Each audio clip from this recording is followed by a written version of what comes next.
Hello, good morning. Thank you for joining us today for meditation. We're going to start with 3 7-line prayer.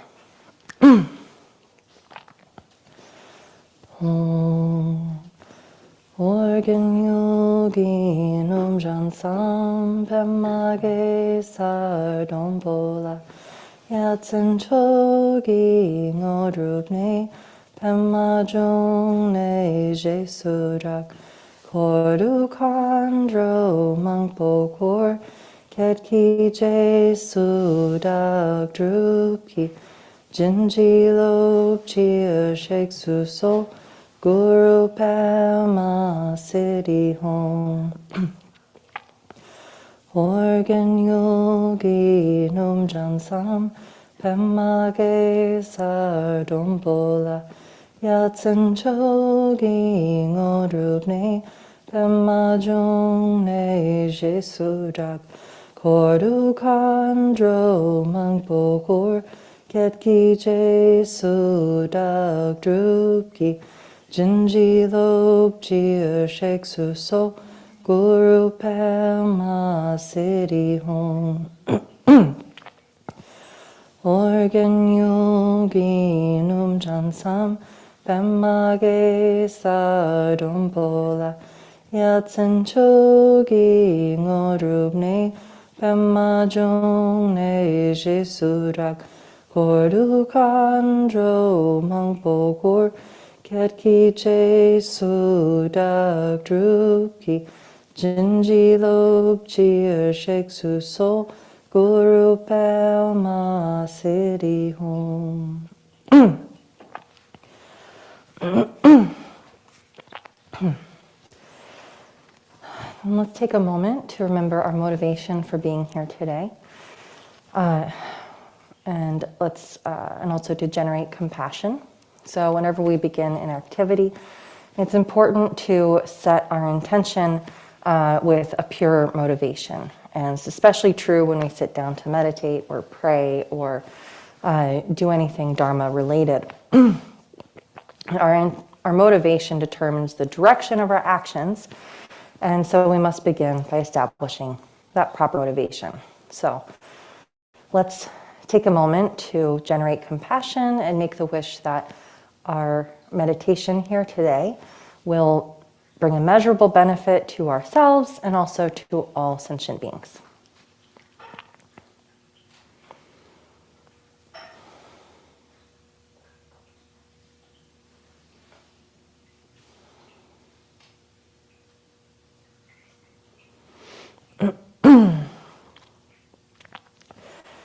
So the meditation we'll be doing today is called Shamatha or Shine meditation. And this is as taught by Jetsama in her book, Stabilizing the Mind. Meditation is the natural state of mind when it is relaxed, stable, and open. Meditating in this way trains our mind to be both calm and relaxed and alert and wakeful. And the point of this meditation is to create space in the mind. And that space helps us to balance our emotions, giving us time between action and reaction. Because usually our minds are kind of like a rubber ball bouncing around a room. It just goes so fast, just boing, boing, boing, boing, boing, boing, boing. So we meditate, we give a little bit of space, and then we're not so reactive, and we're able to be more mindful in everything that we do. And also that space is the first step in the development of bodhicitta, which is the compassionate wish to free all sentient beings from suffering. So take a comfortable seat. You can sit in a chair like I am, or you can sit cross-legged on the floor. And place your hands in your lap, gently relaxed. You can just leave them on your thighs, or you can put one hand in the other with your thumbs touching right below your navel. And then check in with your posture. Your spine should be straight, like a stack of coins. And your shoulders are open, not collapsing in on yourself. You're sitting up straight with open shoulders, open rib cage, room to breathe. It's important to have that room to breathe, because we're breathing in, we're allowing the breath, and we're allowing our experience to come in. So we're not shutting ourselves off in any way by collapsing. We're also not shutting ourselves off by closing our eyes. We keep our eyes open in our meditation because we are allowing our experience to happen and staying focused on our breath while allowing our thoughts, allowing our sensory experience to happen. So your eyes are going to be open and you're looking gently down. You can kind of imagine a line going down the bridge of your nose down to the ground, and find a place along that line where it's comfortable to rest your gaze. And then lastly, place the tip of your tongue gently behind your front teeth.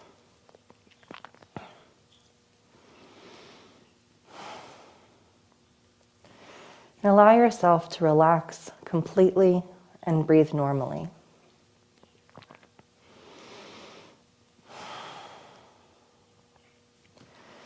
And then put a very light attention on your breathing. Don't try to control your breath at all. Just observe it. Just breathe naturally with the most gossamer thin attention on the surface of your breath. It's like taking your pulse. You don't put any pressure on it. Just observe it. Your attention is like a feather, gently riding on the surface of your breath.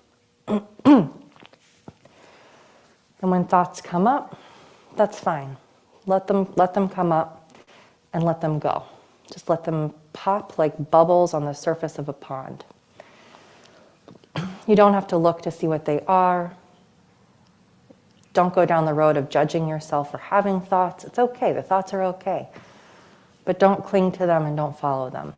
So thoughts come up, no problem, let them pop. Your meditation is not lost by hearing your thoughts, but by following them down the road. So just let the thoughts go and return to your breath. And if it's really difficult for you to dismiss your thoughts, then you can imagine picking them up with tongs and dropping them, or you could imagine cutting them with scissors and throwing them away.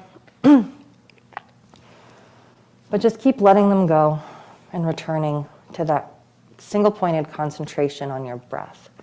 Just return again and again to that gossamer thin attention on the surface of your breath. So we'll meditate for 5 minutes, and then we'll take a little break to recenter ourselves and go a little longer.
All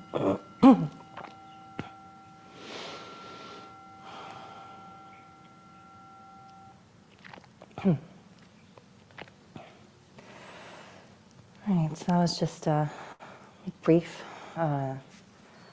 brief meditation, just sticking our toes in the water, trying it out.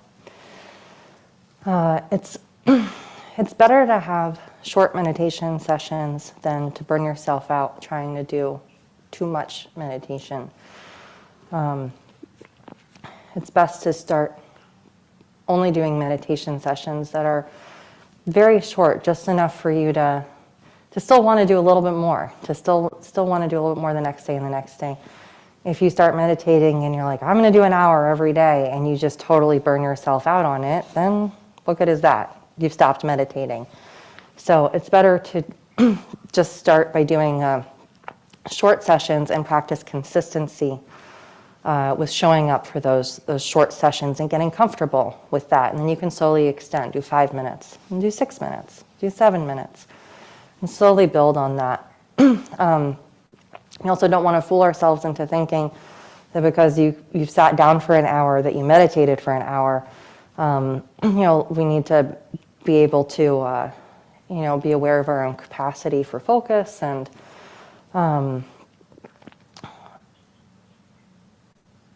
those short sessions are easier to commit to, and to probably keep your focus on while you're building that habit.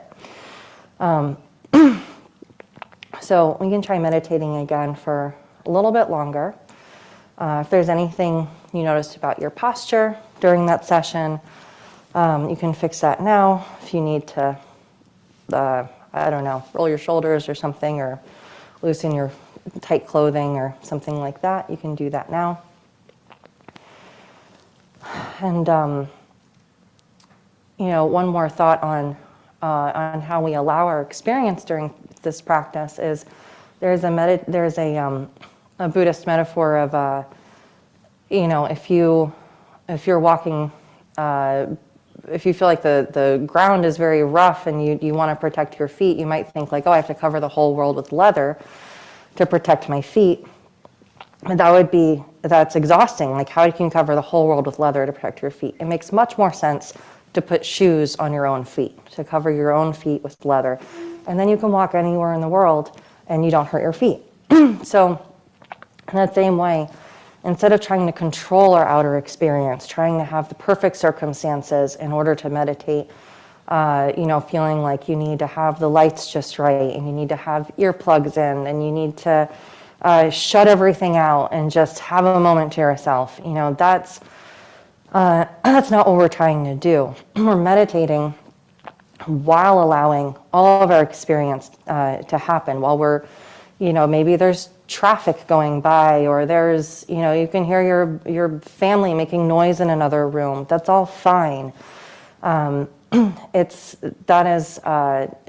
meditating in the context of our lives, we're putting leather on our own feet. So then we can be calm and spacious no matter what surroundings we find ourselves in. We're not reliant on the perfect circumstances in order to have a stable mind and to have compassion. We can have a stable mind and compassion no matter where we are. And then we can help people no matter what. So let's sit up straight with straight back, hands in your lap. Eyes are open, but gently gazing downward. And allow yourself to relax completely and breathe naturally. And put a very light attention on your breathing.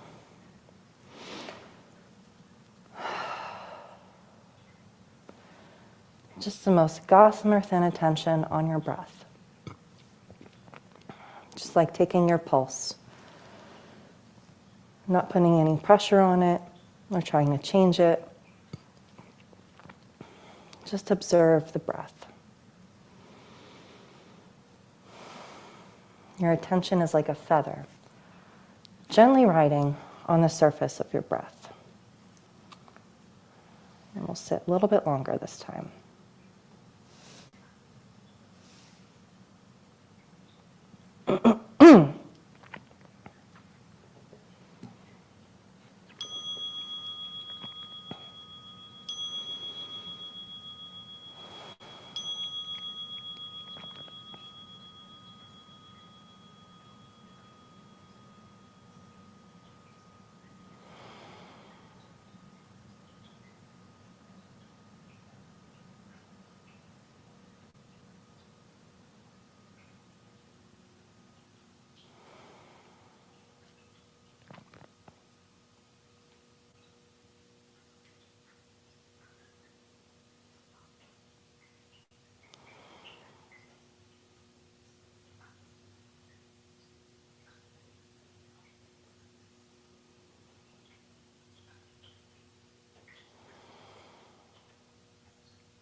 All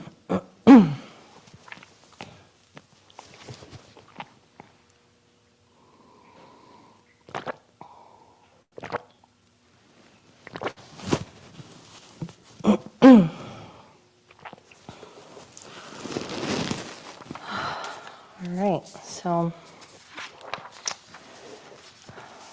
that's our meditation.